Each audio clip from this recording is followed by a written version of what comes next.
പ്രമുഖ വ്യവസായി ഗോകുലം ഗോപാലന്റെ ഓഫീസുകളിലെ ED റെയ്ഡിന് പിന്നാലെ നടൻ പൃഥ്വിരാജിന് ആദായ നികുതി വകുപ്പിന്റെ നോട്ടീസ് ലഭിച്ചതിൽ രൂക്ഷ വിമർശനവുമായി യൂത്ത് കോൺഗ്രസ് സംസ്ഥാന അധ്യക്ഷൻ രാഹുൽ മങ്കൂട്ടത്തിൽ. പൃഥ്വിരാജിന് നോട്ടീസ് ലഭിക്കുമെന്ന് താൻ ഇന്നലെ പറഞ്ഞതേയുള്ളൂവെന്നും അടുത്തത് എമ്പുരാൻ സിനിമ കണ്ടവർക്കാണ് നോട്ടീസ് വരാനുള്ളതെന്നും രാഹുൽ ഫേസ്ബുക്കിൽ കുറിച്ചു.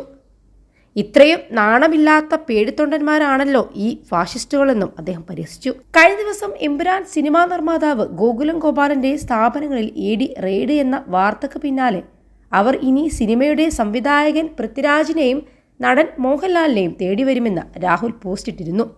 ഇന്ന് രാവിലെയാണ് പൃഥ്വിരാജിന് ആദായ നികുതി വകുപ്പ് നോട്ടീസ് അയക്കുന്നത്. 3 ചിത്രങ്ങളിലെ പ്രതിഫലം സംബന്ധിച്ച് വിശദീകരണം തേടിയാണ് നോട്ടീസ്. കടുവ, ജനഗണമന, ഗോൾഡ് എന്നീ സിനിമകളുടെ പ്രതിഫലം സംബന്ധിച്ച വിവരങ്ങൾ നൽകണമെന്ന് ആദായ നികുതി വകുപ്പ് ആവശ്യപ്പെട്ടു. മാർച്ച് 29-നാണ് കൊച്ചി ആദായ നികുതി വകുപ്പ് ഓഫീസിൽ നിന്ന് പൃഥ്വിരാജിന് നോട്ടീസ് അയച്ചത്. 21 ലക്ഷത്തോളം സന്തുഷ്ടരായ ഉപഭോക്താക്കളും 2 ലക്ഷത്തോളം തിമിര ശസ്ത്രക്രിയകളും പൂർത്തിയാക്കിയ മലബാറിലെ ഏക കണ്ണാശുപത്രി Alsalama high hospital, hospital road, Perinthalmanna. April 29-നകം വിശദീകരണം നൽകണമെന്നാണ് നിർദ്ദേശം. ഈ 3 ചിത്രങ്ങളിലും അഭിനേതാവ് എന്ന നിലയിൽ പൃഥ്വിരാജ് പ്രതിഫലം വാങ്ങിയിട്ടില്ല. എന്നാൽ സഹനിർമ്മാതാവ് എന്ന നിലയിൽ 40 കോടിയോളം രൂപ പൃഥ്വിരാജ് സ്വന്തമാക്കിയെന്നാണ് കണ്ടെത്തൽ. അഭിനേതാവ് എന്ന നിലയിൽ പണം വാങ്ങിയാൽ അതിന് നികുതി കൂടുതലാണ്. എന്നാൽ സഹനിർമ്മാതാവ് എന്ന നിലയിൽ പണം വാങ്ങുമ്പോൾ നികുതി താരതമ്യേന കുറവാണ്. നിർമ്മാണ കമ്പനിയുടെ പേരിൽ പണം വാങ്ങിയതിൽ വ്യക്തത വരുത്തണമെന്ന് ആദായ നികുതി വകുപ്പ് ആവശ്യപ്പെട്ടു.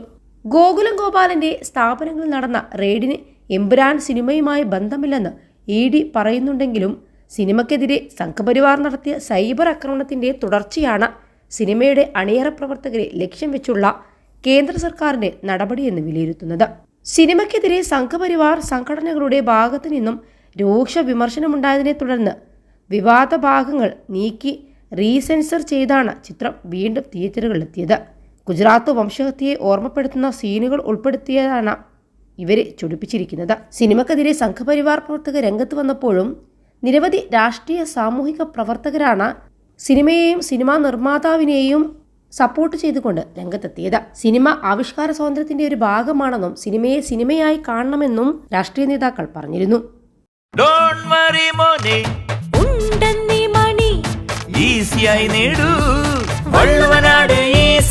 ആവശ്യം ഏതുമാകട്ടെ, പണം ഞങ്ങൾ തരും.